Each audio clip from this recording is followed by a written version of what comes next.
ఏ ఎంక్వైరీని ఎదుర్కొంటాను. కానీ వీళ్ళ ఉద్దేశాలు వేరే రకంగా ఉన్నాయి. రేవంత్ రెడ్డి పైకి వెళ్ళి చెప్తే అది బయటకు స్టేట్మెంట్లు ఇచ్చి మీడియాలో లీక్లు ఇచ్చి డ్రామా చేసే ఆలోచనలో ఉన్నారు. అందుకే నేను నా లాయర్ ఉంటే తప్పకుండా నా హక్కులు పరిరక్షించబడతాయి నేను అంటున్నా, కాదు కూడదని వాళ్ళు అంటున్నారు.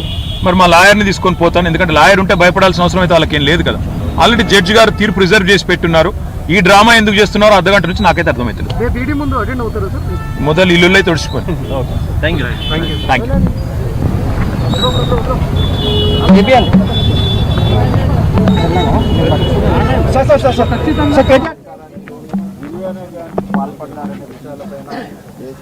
ప్రస్తుతం అయితే మాత్రం కేటీఆర్ కొద్ది నిమిషాల క్రితమే మీడియాతో మాట్లాడేటువంటి సందర్భాన్ని చూసాం. ప్రస్తుతం కేటీఆర్ చెప్తున్నటువంటి మాట ఒకటే, ఒకవేళ న్యాయవాది సమక్షంలో తాను ఏసీబీ కార్యాలయానికి ఏసీబీ విచారణకు రాకపోతే ఖచ్చితంగా తాను చెప్పని స్టేట్మెంట్ కూడా చెప్పినట్లు స్టేట్మెంట్ రికార్డ్ చేసి అది మీడియాలో ఫోకస్ చేసేటువంటి అవకాశం ఉంటుంది. కాబట్టి తన న్యాయవాది సమక్షంలోనే విచారణ జరపాలనేది కేటీఆర్ డిమాండ్ చేస్తున్నటువంటి పరిస్థితి కనపడుతుంది.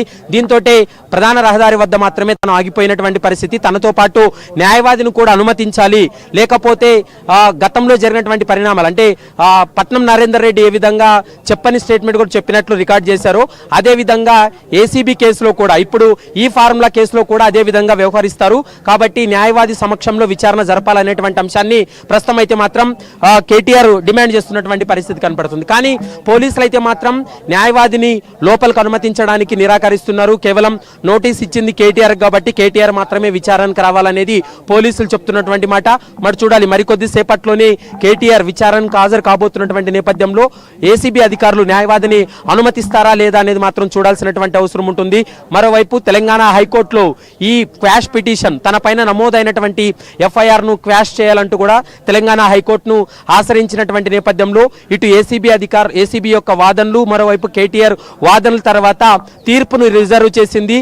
కేవలం చట్టాన్ని గౌరవించి తాను విచారణకు హాజరవుతున్నాననేటువంటి అంశాన్ని కేటీఆర్ చెప్తున్నటువంటి మాట.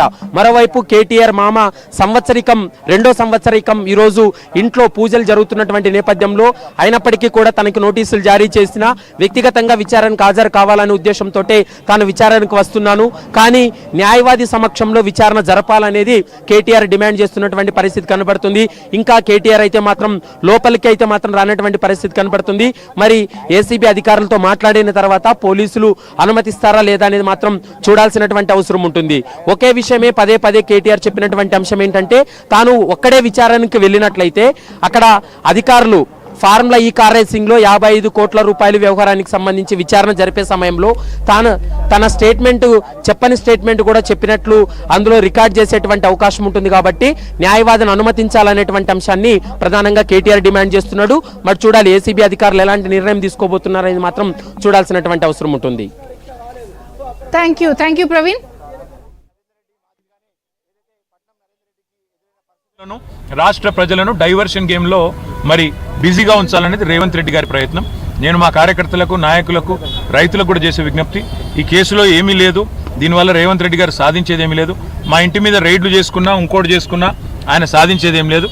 మాకు తెలుసు, ఇక్కడ మమ్మల్ని కూర్చోబెట్టి మా ఇంట్లో ఇవాళ మా మామగారి 2వ సంవత్సరికం ఇంట్లో ఇవాళ ఆ ఏర్పాట్లు జరుగుతున్నాయి. ఆ సంవత్సరికం మీద కూడా పడి, ఆ పూజల మీద కూడా పడి మేము దాడులు చేస్తామంటే నేను చేయగలిగింది ఏమీ లేదు.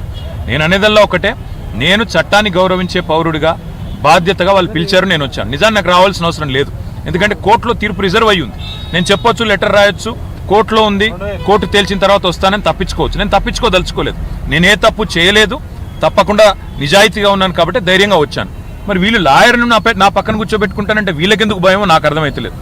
నేను లాయర్ను కూడా ఎందుకు కూర్చోబెట్టుకుంటా అంటున్నా, ఒకటే ఒక కారణం, వీళ్ళు పట్నం నరేందర్ రెడ్డి విషయంలో చేసిన కుట్ర, ఆయన ఇవ్వని స్టేట్మెంట్ ఇచ్చినట్టుగా ఏదైతే రేవంత్ రెడ్డి గారి డైరెక్షన్లో నా పేరు కూడా చెప్పించి నన్ను ఇరికిచ్చే ప్రయత్నం ఏదైతే చేసినరో, ఇక్కడ నేను కూడా చెప్పందేదో చెప్పినట్టు చేసి మళ్ళా దేశమంతా టామ్ చేసి ఏందో జరిగిపోయింది, ఏందో అయిపోయింది అని మీడియాలో లీకులు ఇచ్చి రైతు భరోసాను డైవర్ట్ చేసే ప్రయత్నం ఏదైతే చేస్తుండ్రో అట్లా జరగద్దు. అంటే నాకు న్యాయపరమైన సపోర్ట్ ఉండాలని కోరుతున్నా.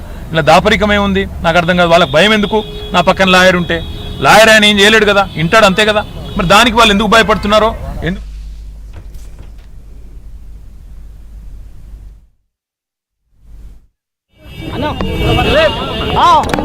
ప్రస్తుతం